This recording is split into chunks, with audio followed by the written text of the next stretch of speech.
I used to wake up crying in the morning. Like I'd wake up crying. I had this anxiety and I was on antidepressants for 10 years. And then when I was on Carnivore, I was like, what have I been doing my whole life?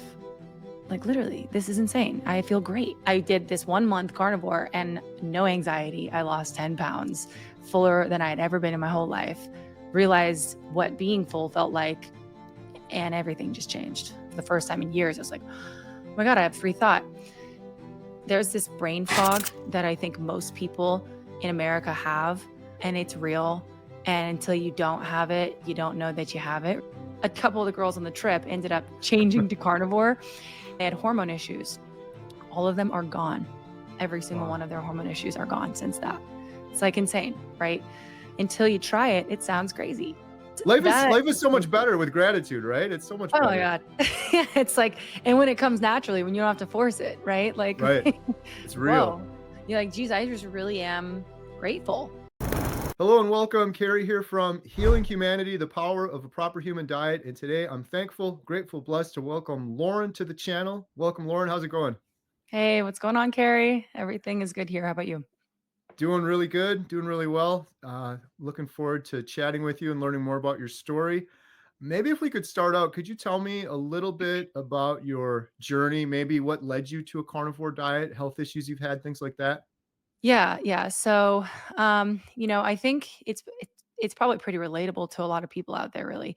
I My whole life, I would say, like I maybe since I was 10 or 11, I had weird relationship with food. I was always very like aware of my body image, which is typical of most American girls, right? And it was I think when I was like 15 or 16, I really started developing more eating disorder issues. The problem was that I was always hungry. And I just like could never get full. And so that persisted up through college. And then at one point, I was like 100 pounds. I remember I would like look at the scale every single day. Um, it was like almost a competition. I'm a very competitive person. Like, yeah. And so like the lower it would drop, it was almost like a reward. And I got like under 100 and I'm 5'7". Like that's pretty, I'm 150 right now. And I'm pretty like normal looking healthy. And, so I wasn't emaciated or anything like, and nothing like that, that I was just terrible, but it was my mental health was so bad that I couldn't sleep. Um, you've talked about this, I know, but I had really bad anxiety, really, really bad anxiety. That's obviously lack of nutrition, but I had anxiety, I think, from that age on, like college and on. I dropped out of college and ended up going back eventually, but it was only because it was like, it just, yeah, I went back and it just was going through the motions. And then my whole life up until I was probably mid 20s, I had this anxiety and I was on antidepressants for 10 years, all of that. Eating disorders still, all of that you think sounds kind of basic, but it really rules your entire life, right? Your social life. Do you eat out at dinners? Do you have friends over? What do you think about all that? And then I discovered carnivore. And it was the first time in my whole life that I was full from eating a normal amount of food. In fact, I ate more than I was used to eating. And I actually I was running trails. I trail run too. And in 1 month, um, I ended up losing like 10 pounds, but I was so full. And this is post me being like really anorexic and that kind of stuff. This was me normally eating, trying to have a standard American diet. And with that, I couldn't like, lose weight, air quotes, or like be fit or look the way I wanted to look really. And I did this 1 month carnivore and no anxiety. I lost 10 pounds, fuller than I had ever been in my whole life. Realized what being full felt like, and everything just changed completely. Hmm. Yeah. How did you find carnivore? Yeah, it was cool. My best friend, he actually found it. He found it online. I think it was on YouTube, and he told me about it. And I was like, okay, well, that's weird. Like, I'll just do it. I just sort of like winged it. I was like, cool, let's just try it for a month. And I had no expectations. Like, I didn't try it as an attempt to like do anything really. It was kind of he was doing it and we were super close. I was like, "Cool, I'll do it with you." And I already ate so restrictive that it wasn't like that big of a leap for me to do that, it seemed, even though to most people it seems really, really, really restrictive. I was like, "Oh, whatever, like I'll try it." And then it just worked out. That's pretty cool. Yeah, because most Yeah. people are like, "This is insane. This is crazy. Like, I'm not doing that." And you're like, "Well, let's give it a try and see what happens." Yeah, it's literally that. So it worked out. Was there a point after doing carnivore where like a turning point or whoa, this is something different than I've ever sort of experienced before? Well, yeah, I mean, up front, the craziest thing was I would wake up, I think it was day 6, I would wake up like ready to go. Um, After like 4, nah, it was like 5.5, 6 hours of sleep. I would wake up just naturally. And I was also, I'm not anymore, but I've always, I think what it goes hand in hand a lot of times with people who have a standard American diet is you're addicted to coffee. And I'm a director of sales. So like you sales and coffee kind of go hand in hand. Um, and I was unable to handle as much coffee as I typically do. It was overwhelm. And yet I was waking up way earlier and my whole energy was way longer just throughout the day. And I was trail running and I was doing my full-time job and all these things. And it just, that was day 6. But then the thing is like, it just keeps going from there. It compounds from there. So like moments of just change, like, yeah, I mean, realizing you're full, like, I think a lot of people can relate to the first time they realize when they're not anxious anymore. I remember that moment. It was when I was on antidepressants in college. I got on them and I was like, for the first time in years, I was like, oh my God, I have free thought. Obviously, that didn't last. And then when I was on carnivore, I had that same experience of just like, whoa, I feel really happy, really happy and really light and good. And that was pretty profound. Do you remember roughly? I always ask people this. It's interesting, like several carnivores seem to have something happen around 3 weeks. Not that Mm. your necessarily depression or anxiety goes away, but where they're like, I feel so much better now. And it's usually around 3 weeks. Just out of curiosity, do you remember anything around like 3 weeks or so? I have to say not specifically around 3 weeks, because I remember that it was summertime and I was going to concerts. I was in Denver, Colorado at the time. So I was just, I think all around that whole first month kind of elated in general. So nothing in that stands out to me, but I do know that for a lot of times it's the gut microbiome that's helping to heal quite a bit after the Yeah. 3-week point, right? And that's probably a lot to do with it. So yeah, I would say, again, not specific, but for those 3 weeks, but that whole month, probably the last 2 weeks was just the best I felt.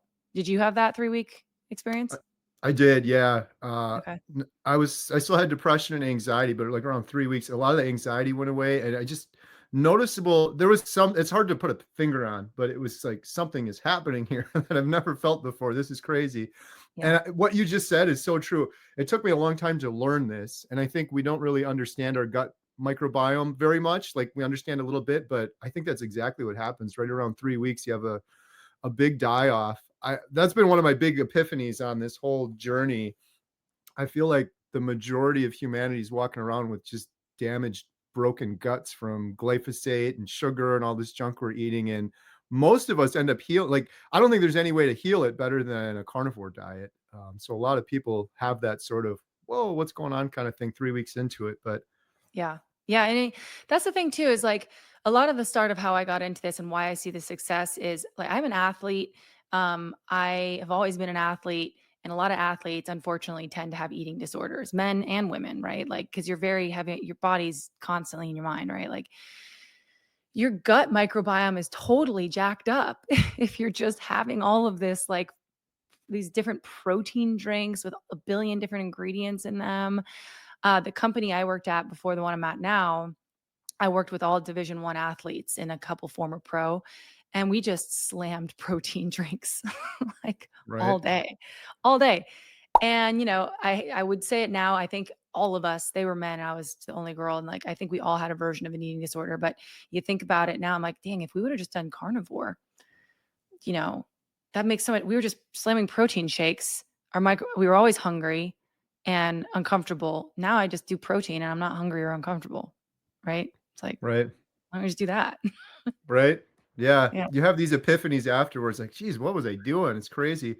Yeah. Um, so what was it like, in terms of the food? It sounded like it was pretty easy for you, but did you have any issues at all or anything like just going full on meat? Did you do eggs and bacon? Like what kind of version of carnivore were you doing? Yeah, yeah. So I did full on eggs. I was just eggs, bacon, and ground beef. I did try liver. I still have liver now, but my first round, I was like, ugh, it's disgusting. But you get used to it more, so for sure. You don't need that much of it. I came to learn, and immediately, actually, when I realized 1 month in, I became a carnivore coach pretty much immediately, and this was before like it was, like, really popular. I think Ken Berry had, like, something like 50,000 subscribers or something like that. It was earlier on. And so, what I was cooking was just pretty much beef, butter, bacon, and eggs like he talks about. The thing is I because I didn't have an experience of cooking very much, I was really lucky. My mom grew up owning 3 restaurants, so I always had, like, food available if I wanted it.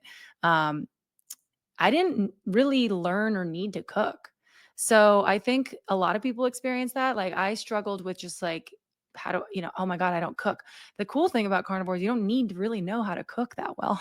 Like, it's kind of learn to cook a good steak, which is pretty straightforward. A lot of women don't know how to cook a great steak because I think the marketing has often before now been salads for women. Men, cook a good steak, but like if you learn to cook a steak, you cook bacon, you cook eggs, ground beef, some shrimp, some fish here and there. It's easy. So I had to overcome that, I think, block. And then I was like, oh, this is pretty straightforward and it's not that big of a deal. It's like, I don't know if you had anything like that, but that's how it was for me.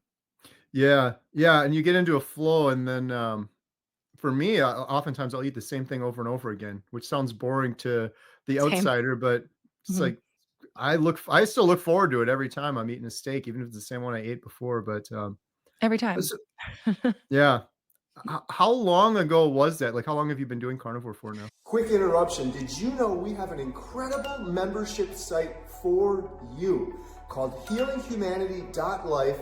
We have a special offer going on right now. Learn more at the link in the description. We have courses, we have expert Q&As with the good doctors. We even have a Healing Humanity Heroes Zoom call once a week, highlighting real heroes that will inspire you on a path to healing. The community is wonderful. We're going to be implementing a buddy system so you can be held accountable, recipes, all sorts of great stuff to help you on a path to healing. Learn more at the link in the description below. Like 5 years, something Oh, like wow. that, 5 or 6 years. Yeah, a long time. So, and it's been great. Um, I've been learning a lot, talking with people just about what their experiences have been, coaching people. I've dabbled with the whole meat-based, animal-based approach as well in that process, just to see how I feel, and then strict carnivore. And for me, I actually feel best strict carnivore, to tell you the truth. It's just something that seems to click for me, but I've gone through different variations. So it hasn't been 5 years, pure carnivore, but it's been basically 5 years carnivore or animal based. Right. Mhm. What about your depression? Ho Did that start to subside? Like, do you kinda have, like, a timeline or Oh, yeah. Um, yeah, and I think there's a lot of things mixed into that too. So I'll answer the question, I think, too, like, other things to keep in mind. I think that, carnivore, I used to wake up crying in the morning. Like, I'd wake up crying. Like, I just could not get past these feelings in my brain. It was like a prison. Um, and to wake up crying, it's like that's a terrible way to start your day, of course, right? And then your whole day is just kind of like that. So when I implemented carnivore, I had already been improving on my on depression stuff before that, a lot due to lifestyle, getting in the sunshine, making new friends that are a little bit more aligned with me, going on walks, not being so stuck on my phone all the time or, you know, just that kind of stuff was already helping quite a bit. And then, yeah, the carnivore side, it's just there's this brain fog that I think most people in America have, and it's real. And until you don't have it, you don't know that you have it really. And I think that's one of those things that we normalize so much, um, that isn't normal, or people say like my depression or my anxiety. It's very popular among, people my age, like 30s, young 30, early 30s, or I started this when I was in my 20s. They normalized that. And I got out of it and I was like, what have I been doing my whole life? Like literally, this is insane. I feel great. And it just kind of lifted.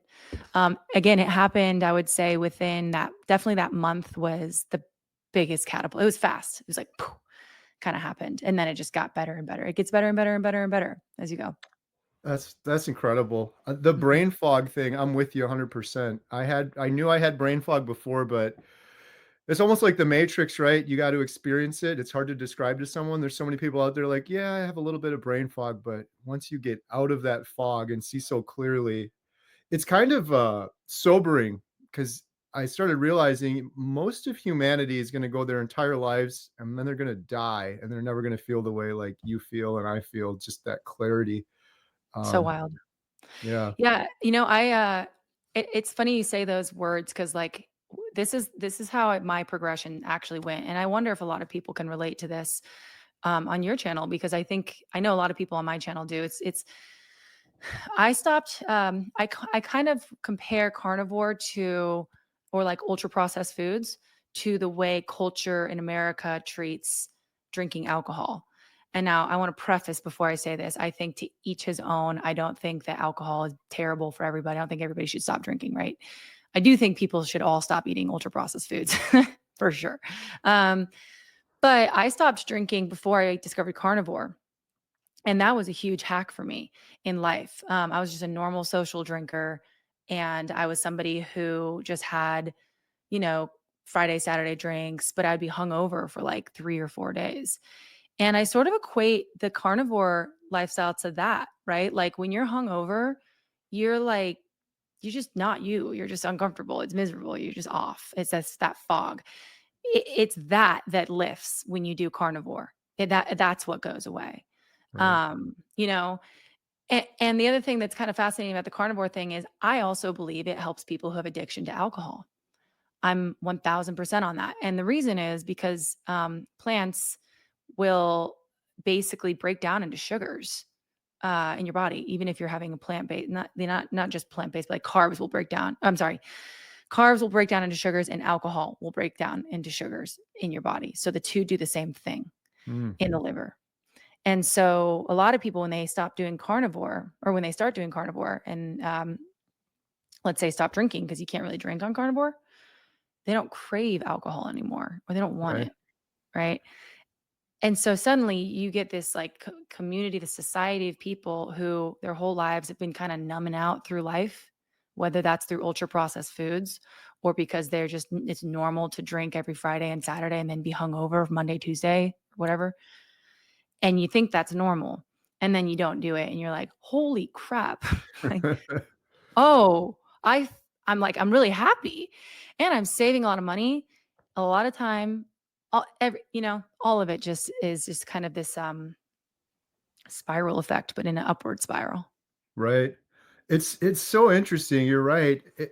There's a lot of commonalities between the 2 because when you drink alcohol, you get intoxicated, you're a little bit impaired. I feel like on the standard American diet, we're a little impaired as well. Like you mentioned, with the brain fog or the fatigue, or you get home and you just plop down on the couch after a big meal and you're not doing anything. Not necessarily because you're tired, but you're fatigued, you're brain fogged, you're like you just had enough. You're almost like a shadow of the person you could be. Mhm. And the crazy thing with the food stuff though is it's like most people are that every single day their entire lives. It's almost like you're going through your whole life just mildly, just a little drunk, just a little buzz your entire life Yeah. and never seeing clearly. It's crazy. It's so interesting what you're saying about the addiction too. That makes sense what you're saying. I've also heard I've interviewed so many carnivores at this point, and so many of them seem to come overcome other addictions as well. on carnivore. I don't know the mechanism behind it or if it's a coincidence, but I talked to like Todd Bachnis. He was addicted to diet soda and chewing tobacco. He's like, it's just Mhm. gone. Like the addiction just goes away. It's like your brain is almost using that as a therapy or something. I don't know. I don't understand the reasoning behind it, but it seems like most carnivores just whatever addictions, even if it's like gambling or things like that, I hear people say goes away as well. Well, I interviewed a woman called her name is Anna Lemke.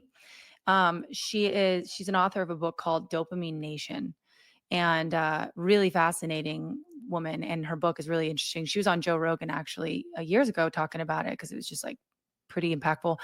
And I've looked into this quite a bit because I've had alcoholism in my family. And like when I stopped drinking, it was the same kind of epiphany of like carnivore. We were like I was saying, oh my God, um, this is pretty great. Even if you even if you socially drink, right? And the reason for I think the carnivore like addiction stuff being carnivore helping to minimize addiction, from my understanding, is I think carnivore helps regulate dopamine Mm, in a way that dopamine gets messed around with this ultra processed foods. So basically dopamine in our brain has like a balance to it. It's like it can go up and it can go down, but it has like a baseline, which is here. And so, when we do hard things, it slowly kind of ticks it up like working out. You get dopamine that releases and it's like, goes up, but then the body kind of like brings it back down and it kind of goes a little bit below baseline and then it has to slowly get back up. So it kind of mm, is this seesaw thing. Um, with ultra processed foods, it is such a fast release that they're designed to trigger dopamine to make us addicted. That's on purpose, right? But it's such a fast release that it just goes and it shoots up really fast with no work involved at all. And what goes up for this particular um, situation is it must come down. And so it shoots down. And because it shoots down, that's when you're like craving, craving, craving, craving, craving, mm, craving. I need more. With just meat, you don't get that boom high and then the drop low. It really keeps you pretty close to baseline. right. So you're not craving that dopamine the way that you would otherwise with ultra processed foods. Hopefully I explained that okay, but that does that make Yeah, sense? no, it's good. It fits the puzzle too, like, just this carnivore zen we all tend to get. We're just, like, chill and kinda stable, a lot more stable on carnivore for sure. Yeah. So you've been doing this for around 5 years now. Mhm. It has you said it keeps getting better and better, which I love to hear. There's a lot of people that are scared to start carnivore. What about the longevity? What about doing this? Do you anticipate you're gonna be doing this the rest of your life? Oh yeah, absolutely. I think that carnivore is I think people could look at carnivore in a way that might be a little bit different than how it might be given to them, like just through social media or whatever. Like it's almost a Trojan horse in my eyes for helping people to see that a lot of ultra processed foods are like killing people, truly. So whether somebody wants to try carnivore and do it for like 3 months or they want to do it for a lifetime, they're going to see a positive impact from that. Um, they're gonna in my opinion, everybody should trial that out and just try it and know that you don't have to do it for like a whole lifetime. A lot of people don't, right? A lot of people do it as an elimination diet to get their gut microbiome healthy again. And then they slowly reintroduce foods. That's an option too. It's more of like just I think it's the process of just like elimination at first. Like I think a lot of life from what I learned is like what can you eliminate Right, versus what can you add on a lot of the times. It's like, what can you prioritize? And in this situation, we're prioritizing real food. That's what we're doing. And we're also going to prioritize understanding what causes inflammation. And so it's not carnivore, it's just figuring out what causes inflammation. And so starting out carnivore, getting your microbiome healthy again, will allow that good bacteria and that bad bacteria to come back. And then if somebody doesn't want to continue carnivore, that's fine. Add in one thing at a time, right? And go from there. That's not what I choose to do because I feel super amazing right. on carnivore and I'm going to stick with it. But a lot of people can do that, and that's okay. Right? Yeah, that was the approach I took too. I'm like, "I can't just eat meat, that's crazy. I'm just gonna do an elimination diet." It was the same thing, but just rephrasing that helped me, and I said, "Day 31, I'm gonna go back to moderation or healthy keto," but I just felt so good. I tell people the same advice. I'm like, "Just do it for 30 days, and then you can go back to whatever you were doing before." Because it seems like everyone that does it for 30 days feels incredible. Then Yeah, they don't wanna stop, I've converted so many people. right? I Yeah. I it's like I did this trip to I climbed Mount Kilimanjaro. This Oh, was wow. wild. I did Mount Kilimanjaro a month or 2 ago, and so it's in Africa. It's the largest freestanding mountain in the world, right? To keep a very long story short, I ended up, fainting on the mountain because of somebody was smoking nicotine, and it, like, got in me, and I fainted on the mountain because 'cause I'm really sensitive to nicotine, that's why I don't smoke it, and, basically, I ended up going back up the mountain with a I ended up getting a stick in my mouth, in my face, and it went all the way through, almost through my cheek. It's like the fact that you can't see this right now is insane, but inside my mouth, I look like the Joker, like, it's, like, Oh, all cut man. up. And, I had 24 stitches here. This was, like, 2 months ago, and, busted my lip open. I went down, got stitches, and ended up going back up the mountain, and instead of doing it in 6 days, I did it in 4 days, which was awesome, and I surprised my friends at the top. We didn't have cell phones, so they didn't know I was gonna be there, and I get back to America, and they go to the ER, and the doctor who's a specialist, he just looks at me, he's like, "We gotta get this figured out, restitch." So he restitches it again. I go back in 3 weeks because it's just this huge hole in my face, and he's like, "What are you eating? You're healing, like, so fast." Wow. And I was like, "Yeah, okay, that's cool." And he's like, "Yeah, I've gotta, like, give you, like, steroids to stop the body from healing so fast." And from that, a couple of the girls on the trip ended up converting, I shouldn't say that, but changing to carnivore, because I talked to them about it, and they had hormone issues. All of them are gone. Every single one Wow. of their hormone issues are gone since that. It's, like, insane, right? So it kinda speaks for itself. It's like they saw how well I did on this trip, climbing it with an injury and then recovery afterwards and everything, and they're like, "Maybe I should try that." And it's changed their whole situation too. That's amazing. That ripple effect's crazy because now they're gonna end up inspiring someone else and then so on and so on. Yeah. So that's a great story. So those individuals over the 5 years you've been doing this, have there been other people or friends or family or anyone else that you've influenced or, Mhm. Oh, noticed a yeah. kinda big change in? Yeah, I would say that it's one of those things where you have to be kinda, like, ready, I think, for you just have to wait for people to come to you, I think. I don't try to push my way of eating on anybody. I think that, like, if somebody it's more of attraction versus a promotion, let's just say. So when people see that I'm healthy and I'm happy and I'm feel good, and I wake up early and all that, they notice that. Um, and then they ask me about it and I talk to them about it. So I've had, like, family for sure, like cousins talk to me about it, and then start implementing it. I've had it with a lot of friends as well, who are just curious for their own reasons. Maybe they want to lose weight. But, a lot of people, there's still, I think, a stigma too, to, like, a lot of this, right? I think a lot of people could relate to that until you try it, it sounds crazy. It really does. Just Right. sounds crazy. Um, because it's just so off what everybody else is doing.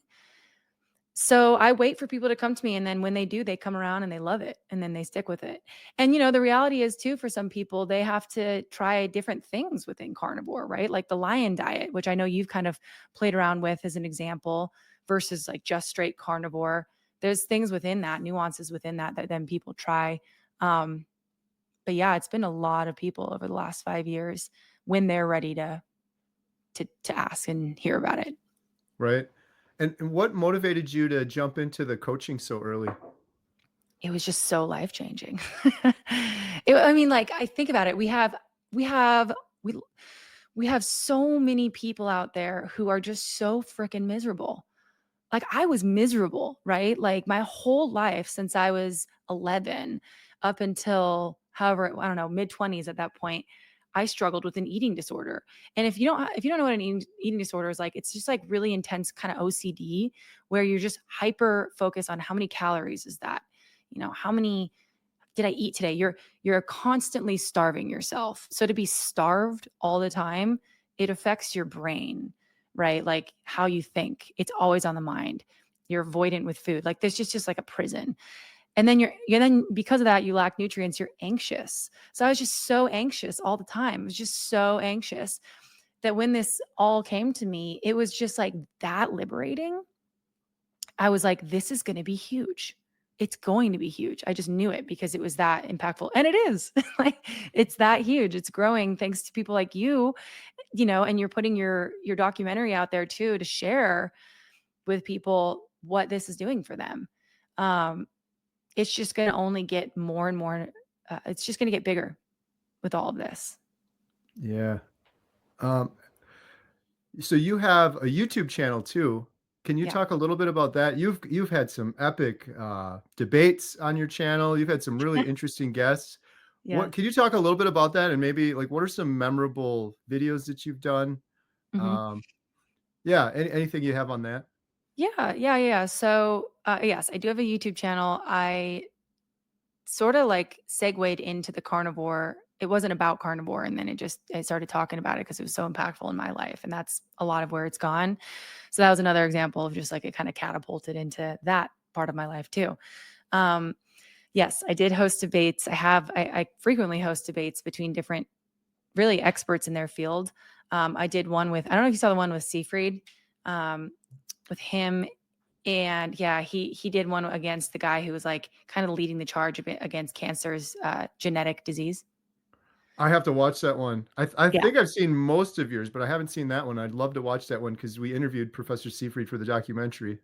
yeah, really interesting, right? Like, because it was this guy who's like, oh, it's just genetics, basically. He wrote the book, like the textbook on that, Oh, and then Seafried uh, did the opposite, of course. It says it's metabolic disease, since this is cellular, an issue with the mitochondria, all of that, right? So I get to have these conversations with these people, and I do that because I think we're all learning. Um, One of the benefits I think that carnivore kind of has revealed to me is like, or not the benefits, one of the realities, I guess, that carnivore has revealed to me is that we are all learning and like science is ever changing and growing and evolving. And I think it's important to not become so dogmatic. So when I host these, a lot of my channel, I try to give a different take, maybe a perspective. I talk very clearly about carnivore, how to do carnivore, how to make it happen, how it's changed my life. I talk about life without drinking, how that's changed my life. And then the debates are there for people to make up their own minds, to not be dogmatic and to think for themselves. Like actually think, you know, like what do you think when you hear a vegan doctor who's extremely reputable going head to head with Ken Berry or Sean Baker or Dr. Chafee, right?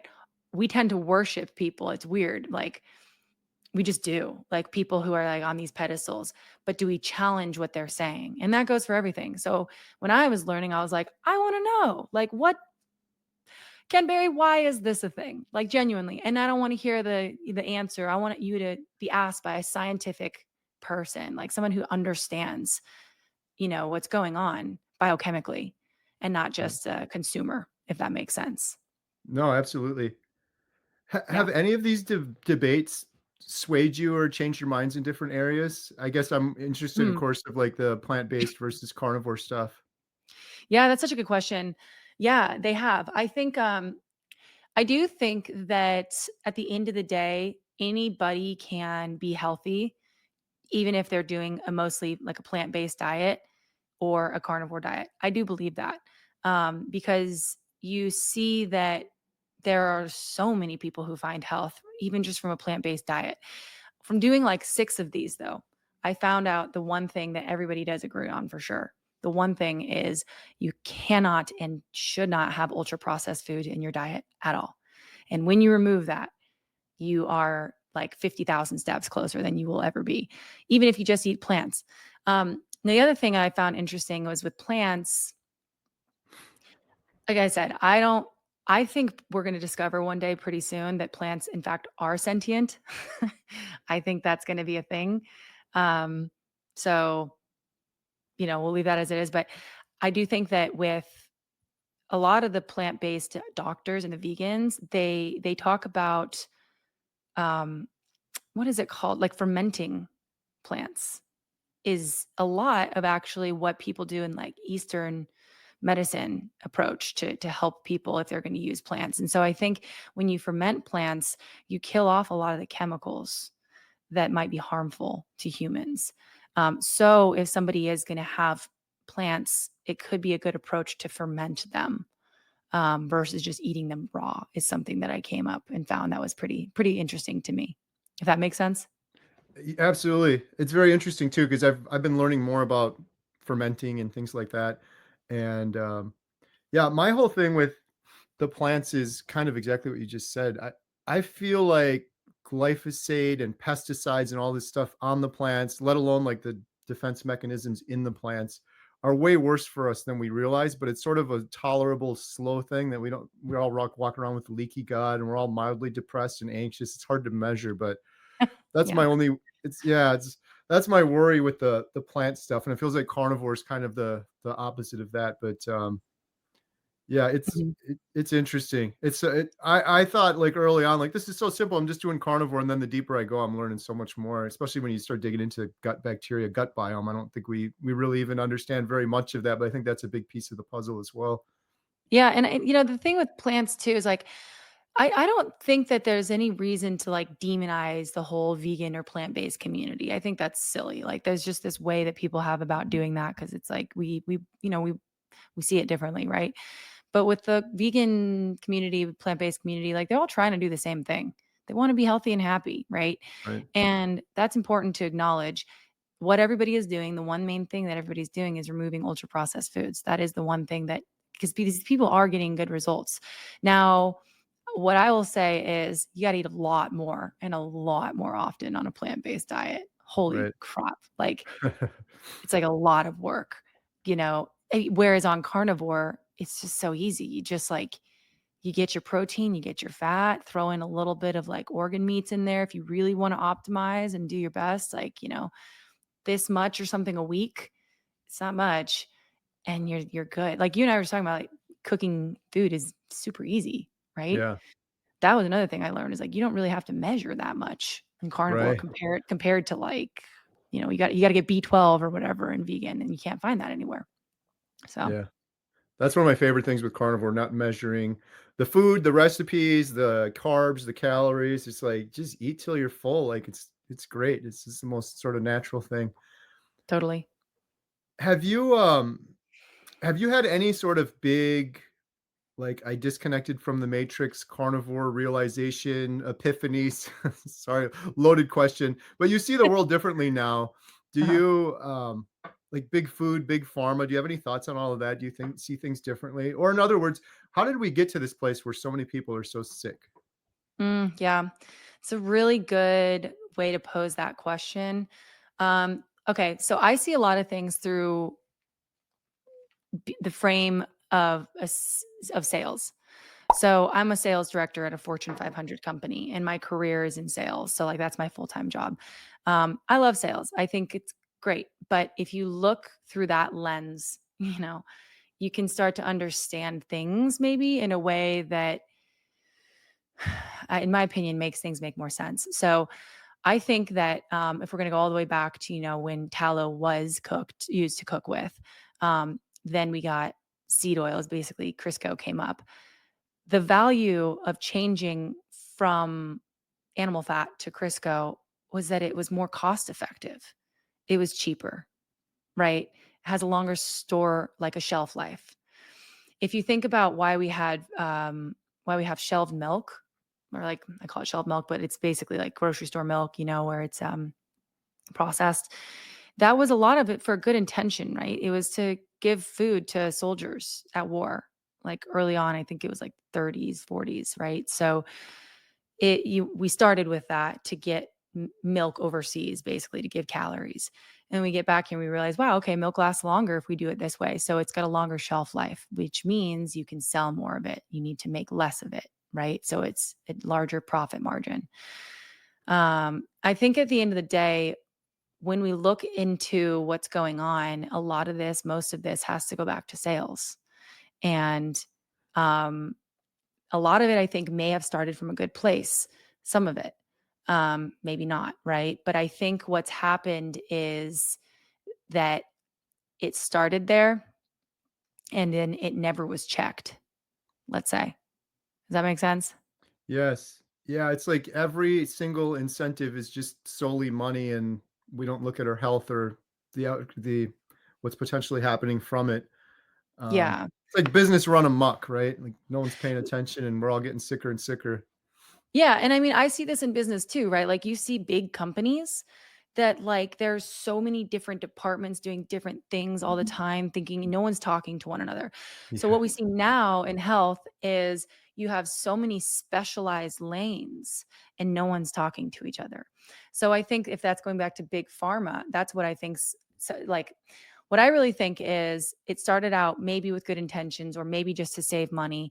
And then the bad things maybe have been swept under the rug because it makes money to stick it like this. Like right, I think about it and I'm like, okay, if people are just a little bit sick, but not so sick, but just like a little bit sick, then they're going to need to go get medicine. And then that medicine's going to need to stay. And it kind of goes in this loop.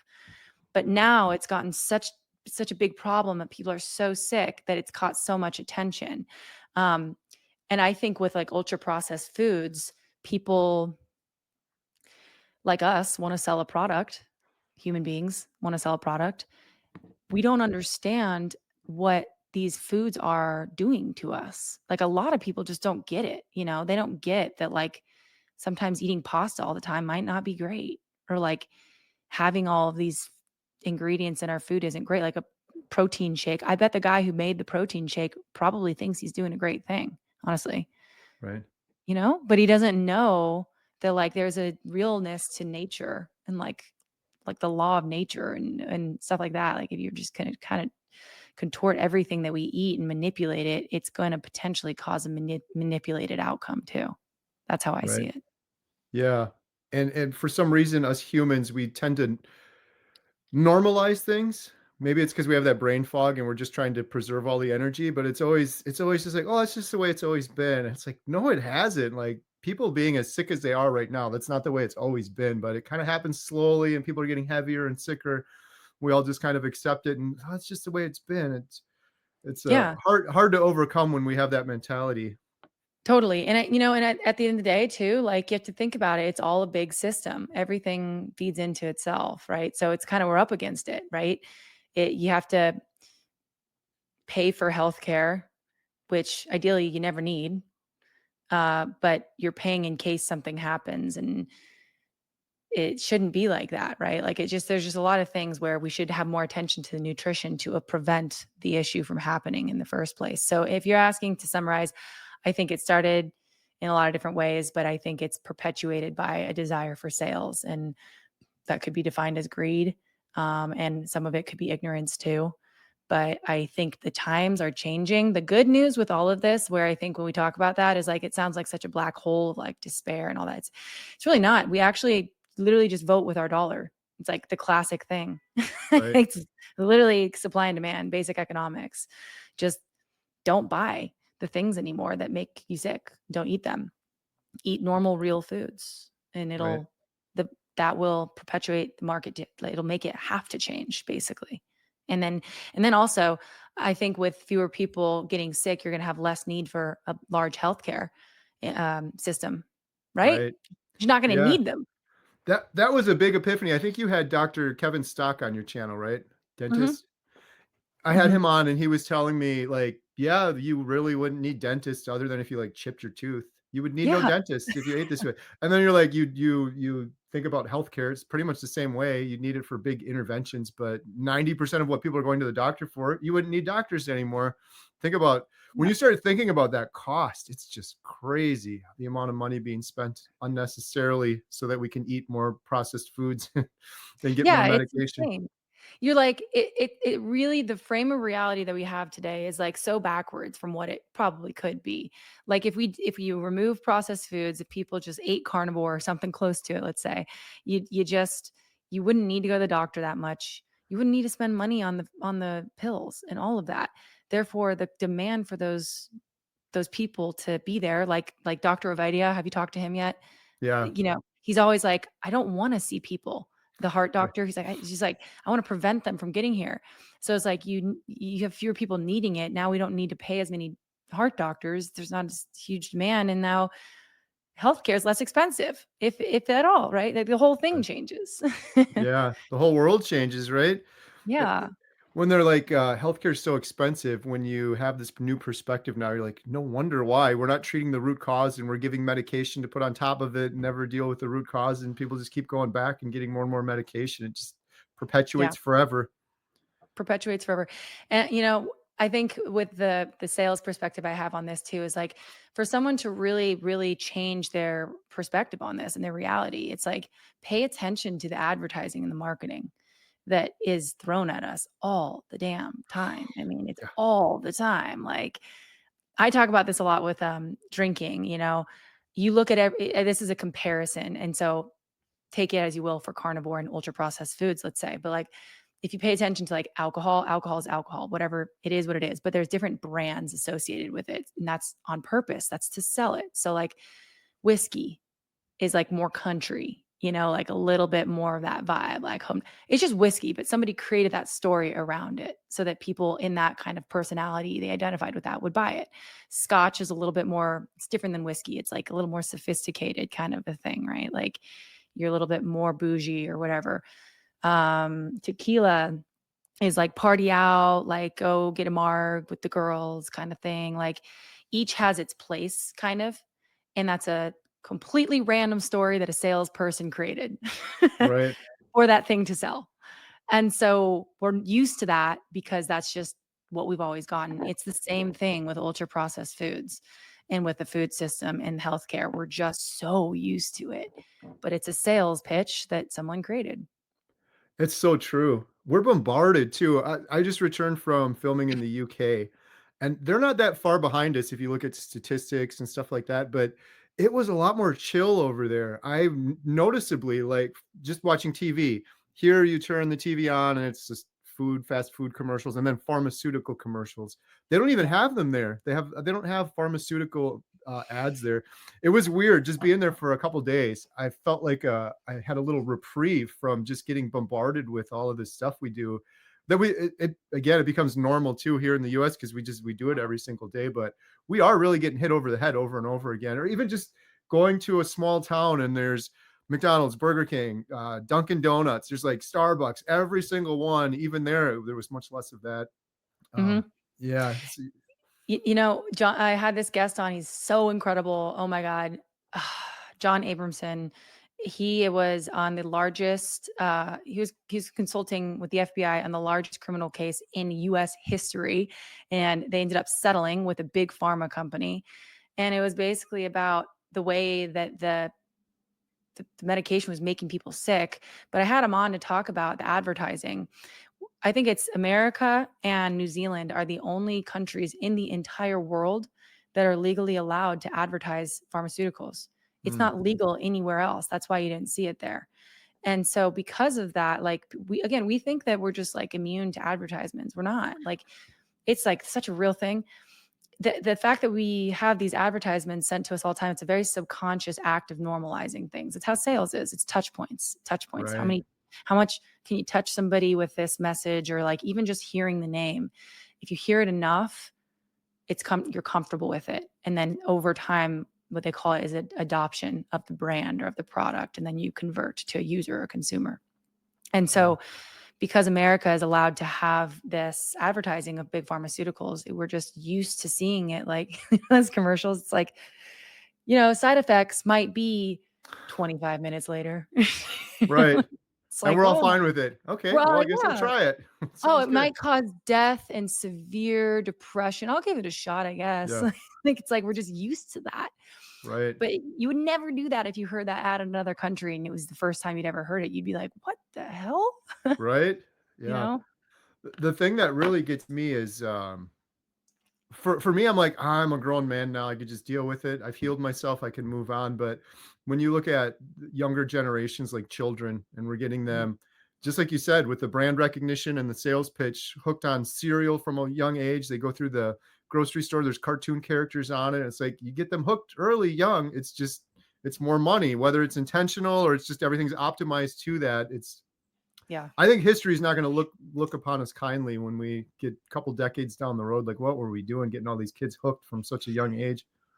Yeah, it's gonna change. I feel really optimistic about it, to tell you the truth. I think that I think it's gonna change a lot. I think that there's just this demand from people to change, and it's gonna happen slowly, but it's gonna happen in my opinion. Um, but it's gonna come from the ground up, Yeah, really. That's it. It's not gonna be top down. So like what you're doing, what I'm doing, the people that we talk to are doing, I think is so important. And the people watching this is like, we need to have people to watch it for it to be impactful, right? Like for it to matter, to change is it's going to come from those all of us that are doing this.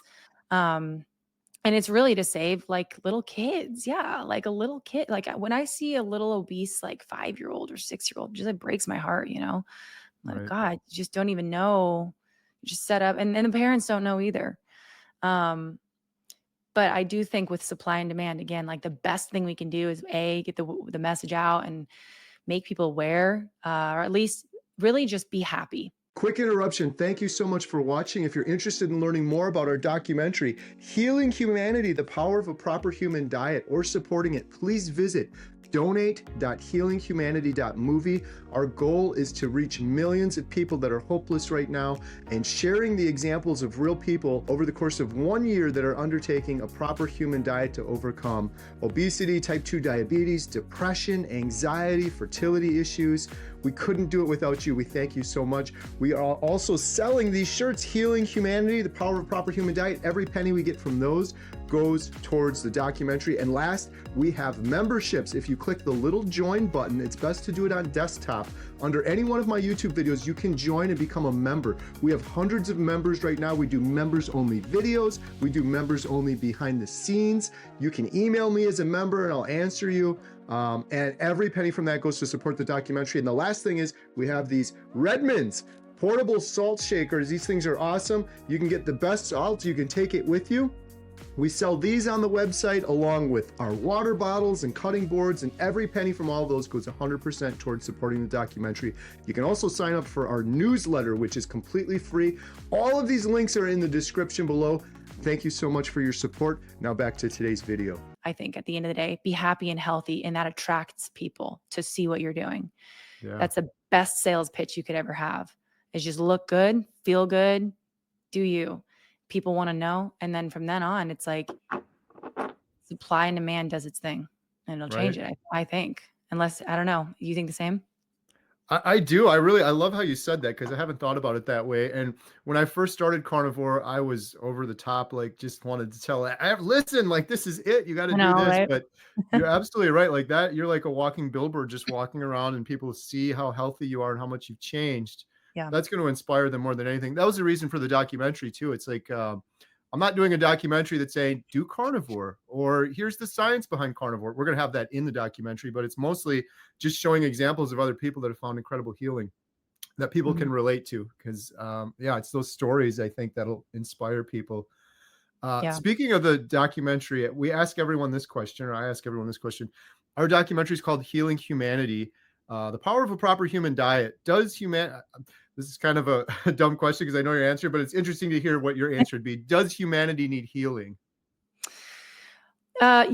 Yes, and I also think though, this is how I want to put it. I think healing is a good way to think about it. Um, and I don't know how to put this right in this moment. Maybe it'll come out as I'm saying this, but I think we need healing, but I think it's important not to stay stuck in healing. That's something that I found people can do. We want to heal to live and then go live. So there's a time and place for healing, and there's an important need for that. Like our bodies, some people who start carnivore, they've been eating like crap for 30 years. It takes them longer to adjust. Their body literally takes longer to heal. And then there's some people who, you know, have few years that they've been eating poorly and then carnivore happens and things happen really quick for them. It's all different levels and durations of healing. So yes, it's important. That's step 1, I would say, or like maybe step 2 after awareness. And then I think after you get to the healing, it's go live and be happy. And that comes from healing, and then being happy comes from being in the sun, like going outside, being around your friends, having dinners and cooking with people, like literally just being with people. Um, just being happy, I would say, is kind of my answer to that. It's a great answer. Do you feel like you have more gratitude now that you're healed? My God, it's insane. Yeah, it's insane. Completely. I think I really struggled a lot growing up with just how to be. I think I was always naturally confident and stuff like that, but love my mom to death. She was literally the best mom in the world. She and I were best friends, but she was an alcoholic. And like when you are an alcoholic, you think not so great thoughts. So I had that kind of input. And then my stepmom, she was a severely bipolar. And so I kind of had that from another side, both different houses. And so I didn't really know, I didn't learn how to think, you know? Um, and then I think it just took a lot of finding stuff like this, but specifically carnivore for me, and realizing the alcohol wasn't for me thing too.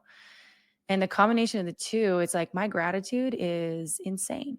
It's insane. Like I wake up every single morning, the first thing, I don't cry anymore when I wake up. I wake up and I'm like, wow, I'm so grateful for like how cozy I am in these sheets and like it's so comfortable. And like my whole day is it's so cheesy to talk about, you know? It's like so, oh my God, eye roll. But really, like I'm so grateful all the time, all the time. And it's not because I'm trying to be. It's just because I am. Do you think you are too? Absolutely. I get goosebumps hearing you say that because I've interviewed so many carnivores and I always have like preconceived notions. They ate meat, they healed this, but that has been a theme that I didn't expect doing this documentary is this overwhelming gratitude. We interviewed a Wow. woman, Mimi, in South Carolina. She had Parkinson's, full blown stroke. And she said, I am just overflowing with gratitude. She said, I wake up in the morning just overflowing with joy and gratitude just to look at the sunshine in the morning. And her face is smiling. This is like 100% the truth. I hear it Wow. over and over again. And I'm like, what is it? Like, what is causing this? I don't know, but it's a common thing. And then it's kind of awesome too, because it's like, that's how I think most humans would probably be. If they're getting out of the way and doing what is natural and getting sunshine, like you said, and doing natural things.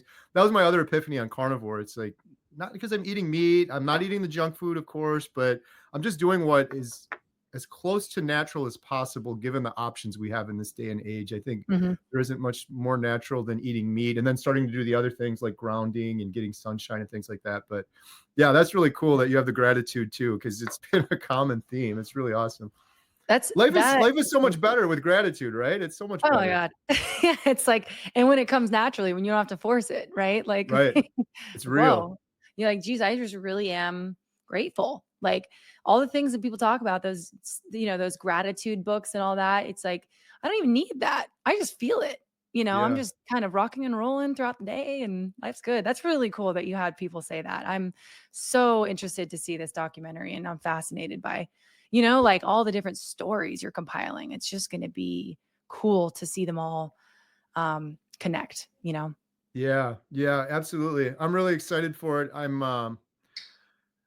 not patting myself on the back. It's the stories, what you just mentioned, these individual stories, just like yours. You find this and you want the rest of the world to hear it. It's like you want to share that healing with other people. And some of these stories are just so powerful. It's so much bigger than me now. I'm like, I'm just a conduit to get the stories out, but I can't Yeah. wait to share some of it. It's yeah, it's some of it's just really, really inspiring.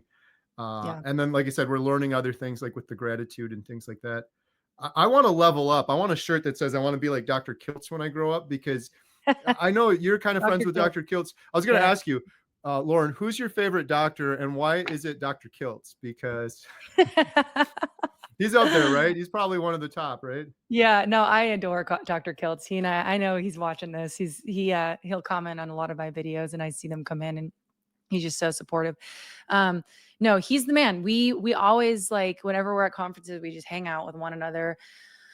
I think we just see a lot of things the same, maybe, but yeah, he's a good guy, very smart, very intuitive. And he's not just about like I think a lot of times with food and nutrition, we're all so headstrong, like the numbers and the data and like there's a lot of things out there that are like mystical. There's just a lot. We don't know why we get grateful when we do carnivore. No one can just mathematically come up with that answer. He's the kind of guy who would be open minded to something like that and be like, yep, there's something there that we don't quite understand. We should pay attention to, and Right. it's not all just what we see is what we get. There's more to it, maybe. So, yeah, definitely he's up there for sure. I also love Sean Baker. I just think the guy is so freaking funny. He's just so direct. I'm so happy you said that too because, I interviewed him in Austin, and I've watched a bunch of his videos, I've always liked his stuff, but that was my takeaway too, I'm like, "This guy is hilarious." He has these little, like, one-liners, he was cracking me up, absolutely. He just kinda, says it. Like, when I went to Last Carnivore, I just walked over to where I thought his booth might be, and I didn't know where he was, and then talking to somebody, and then out of nowhere, I just kinda looked to my left, and, he's huge. Like, he's huge, and he's just pointing at me. Doesn't say anything, and he's just like I'm like, "Hey." He's like, "Walk over there." I was like, "Cool. Alright." Nice, So, yeah. Yeah, all good awesome, people. good stuff. Well, this has been great, thank you so much, Yeah. Lauren. So, you have an awesome YouTube channel, by the way, everyone that's watching, go check out Lauren, Thank you. subscribe. Some of the debates, some of the stuff you have on there, it's just incredible. I really enjoyed watching your channel. Do you have Thank anything you. else you wanna shout out or mention before we wrap up or any other big videos coming up? Yeah, no, thank you for mentioning that. Yeah, my channel's Lauren Knight Hughes. It's long. I know. Knight is my last name, so is Hughes. I don't know why they're not hyphenated. um, but I'd say, yeah, I mean, I really am looking forward to bringing on more opposing views, is really what I like to call them, debates, opposing views. So I've got some more of those coming down the line, as well as a really, really, well, how quickly are you putting this one out here, this video? It'll probably be in about a week or 2. Yeah, for sure. Okay, then I'm gonna have a pretty well-known keto doctor on there, Dr. Berg, and he and I are talking a lot about, yeah, some pretty cool stuff. So I'm excited. He's got like Nice. 40 million subscribers or something because he's just that impactful. Yeah. So that'll be on there soon, and I think it'll help a lot of people too. We talk a lot about ingredients that are harmful and all that, but anything anybody's interested, carnivore or living life without drinking, curious about it, any of that, I'm there to talk about it because it's like it's reality, and like we can really truly change our whole lives completely just by changing a couple little things, and your whole life changes financially, personally, relationship wise, all of it. So if anybody goes there, I'm excited to see them. And yeah, I'm really, really grateful that you had me on, Carrie. This was really cool. Thank you. Thank you. Thank you so much. And I'll have a link in the description below for, Laura's YouTube channel. So, Right thank on. you so much. Thanks.